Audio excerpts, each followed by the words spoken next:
Some horror stories don't scream at you. They creep in slowly. They leave marks you cannot see, but you feel them deep inside. Tonight, you'll hear 3 real-style horror stories. Different places, different people, but all of them share one truth. Something was terribly wrong before they even realized it. Keep your lights on, and whatever you do, don't pause. Mia moved into a downtown apartment, excited for a new start. Her roommate wasn't supposed to arrive for another week, but from the very first night, strange things began to happen.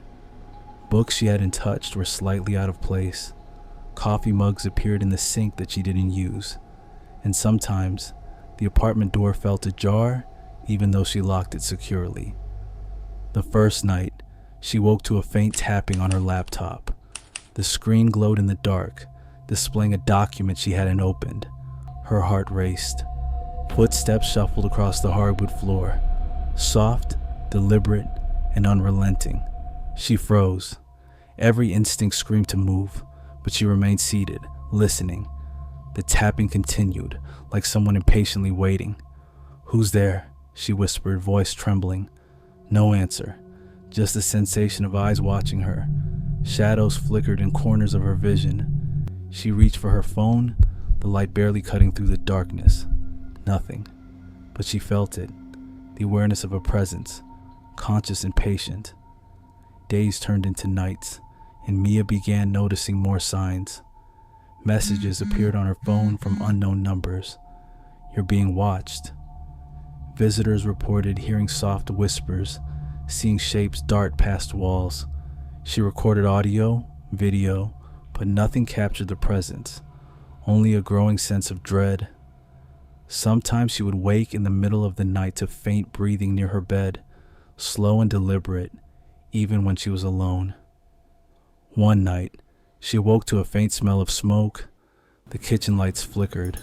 A note appeared on the fridge, written in her handwriting, "Don't sleep, watch." She didn't remember writing it. Her pulse pounded. Every nerve screamed, telling her this wasn't a prank or a hallucination. The apartment itself was alive, aware.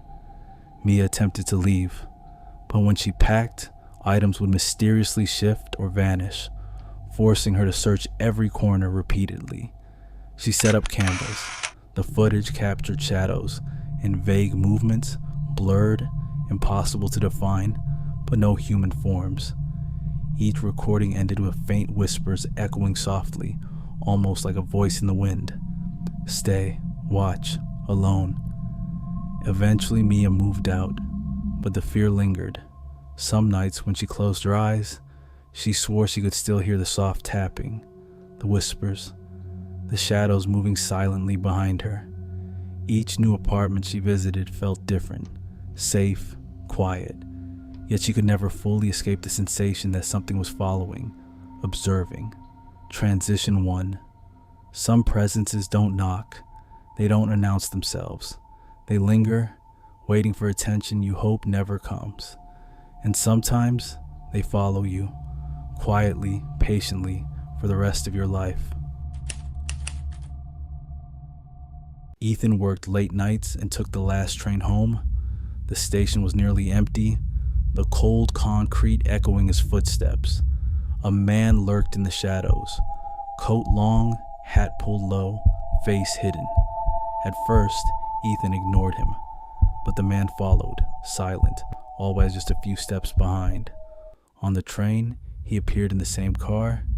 Ethan could see nothing except a piercing gaze. The familiarity was unsettling, like the man had been waiting for him. As the train rattled through dark tunnels, whispers floated through the car, faint, distorted, repeating, "Don't look back."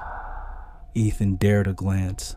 The man was gone, but wet footprints traced Ethan's path, leading from the doors, following each step perfectly.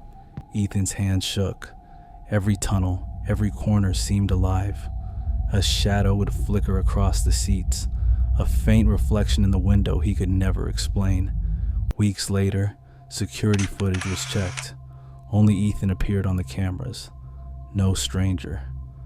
Weeks later, he discovered the man matched descriptions of a person linked to disappearances along the line, yet no evidence remained. The chilling realization: he had been followed by someone who was never supposed to exist in the same space-time. Additional details: Ethan later recounted how the lights on the train flickered in patterns. Sometimes the flickers seemed to spell words he couldn't understand. Every passenger he imagined seeing faded into darkness before he could recognize them. The air was cold, heavier than it should have been, as if the tunnels themselves were alive and breathing. Danger doesn't always make a sound. It doesn't always show itself. Sometimes it simply waits, breathing quietly behind you, in the corners of your mind, until you realize too late it was never gone. Lena worked as a night janitor in an old hospital wing. Most nights were quiet, but in a sealed, empty room, monitors occasionally beeped. She dismissed it, until one night at 3:17 a.m., the sound changed. It became rhythmic breathing, close, almost tangible. She called out, "Is someone there?" The hallway remained empty, but the air grew colder, heavier, as if the room itself exhaled. A shadow passed across the doorway, tall, impossibly thin, then vanished. Lena felt watched, chilled to the bone. Weeks later, she discovered the last patient in that room had died exactly at 3:17 a.m., years before. Nurses reported shadows, unexplained sounds, feelings of being watched. No one entered the room, yet the presence remained. Additional expansion. Each night, Lena noticed small things: monitors flickering, the sound of wheezing even in empty corridors, fleeting reflections in stainless steel surfaces, doors opening and closing quietly. She felt the walls breathing, pulsing with a life of their own. Sometimes she would hear footsteps pacing back and forth, yet no one else was in the wing. The hospital itself seemed to remember the tragedies that occurred within it. Some horrors leave no proof, yet they linger, waiting for your memory to remember them. ShadowPulse brings you real encounters like these. Stay close and experience the next chilling story before it finds you. Remember, these aren't tales, these are whispers of the real world, waiting to be noticed.